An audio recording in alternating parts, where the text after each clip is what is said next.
A few days ago, my fears about a spreading menace were realized. But let's back up for a second here. Last time we talked, I shared my concerns about the survival of my largest closed terrarium, the Northern Forest Terrarium. If you want to watch that video, check the pinned comment for a link. But to recap, a fungus had been rapidly spreading across the many surfaces of this terrarium. While the fungus itself had not been directly killing any of the inhabitants, in many cases it was covering entire beds of moss and other plants, preventing the artificial light from reaching the plants, which in turn prevents photosynthesis, which not only was killing the plants, but also taking away a crucial supply of oxygen for the many small creatures that also call this terrarium their home. Creatures such as isopods, springtails, millipedes, centipedes, earthworms, and more. The life of these creatures was hanging in the balance. A few days ago, my fears about this spreading menace were realized. When taking a quick glance at the terrarium, I spotted something new, something that could put this terrarium on life support. A mushroom, massive in size relative to the rest of the terrarium, had sprouted from the white fungus. While up close it is quite beautiful in its own right, don't let its appearance deceive you. The main purpose of a mushroom is to help the fungus reproduce, to spread. And this one was no exception. Already it had cast down a mass of small white particles. And if you're familiar with the life cycle of fungus, you would know that these white particles are spores, the fungus's means of reproduction. See, the white, fluffy, almost cotton-like fungus that is and has been spreading along the floor of this terrarium is called mycelium. You can think of it as the body of the fungus. If you were to compare this fungus to an apple tree, then mycelium would be the roots and the tree itself. The sprouting fungus, despite bearing some resemblance to a tree, is actually not best compared to the apple tree itself, but is much more similar to the apples that grow on the tree. The mushroom sprouts up and deposits its spores, thus becoming the means of reproduction just like an apple and its seeds. It's not a perfect comparison since one is in the plant kingdom and the other is a type of fungus, and the biology of it is quite different, but I hope that it makes sense. And this mycelium, like an army preparing for war, had no doubt been stockpiling energy and nutrients for this very moment. With the speed of the spread of this fungus no doubt poised to accelerate, it appeared that this ecosystem had reached its tipping point, and that plant life would soon cease to exist, which would soon be followed by the death of most, if not all, of the small creatures within. Then, something surprising happened. After only a matter of hours, this mushroom collapsed. Something in this terrarium's environment, whether it be the high humidity or the creatures themselves, caused this mushroom to last only a fraction of the time it might survive above ground in the wild. And the next day, to my surprise, the inhabitants of this terrarium were finally fighting back. After months of essentially seeming to ignore the spreading mycelium, the inhabitants sprung into action to quickly eliminate this new threat.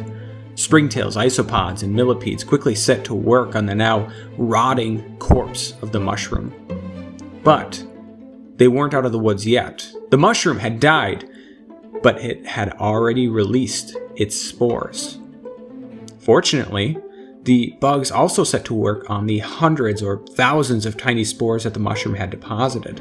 And a day later, the cleanup of the spores was quite noticeable, and the stem and the cap of the mushroom were already quickly deteriorating. The day after that, the process continued. The mushroom had become an important food source for springtails and isopods, and probably was also a much softer and more easily harvested food source compared to their usual diet of moss, dead wood, and whatever other detritus they can find within this terrarium. Here, a millipede helps out. And what is that next to the millipede, you might ask? It's a snail shell, a large one. If you remember from one of my past videos, I talked about the large snail that resided in this terrarium until sometime this past winter when it sadly passed away. I didn't have a shell to show at the time because it was underneath the log that's in this shot and barely visible. But I'm convinced that something in this terrarium, probably earthworms, moved it several inches and it's now actually in plain view.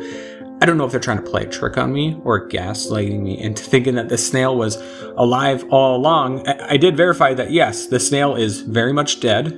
It's just a shell. It's hollow. But it's pretty cool that the earthworm was able to move it several inches.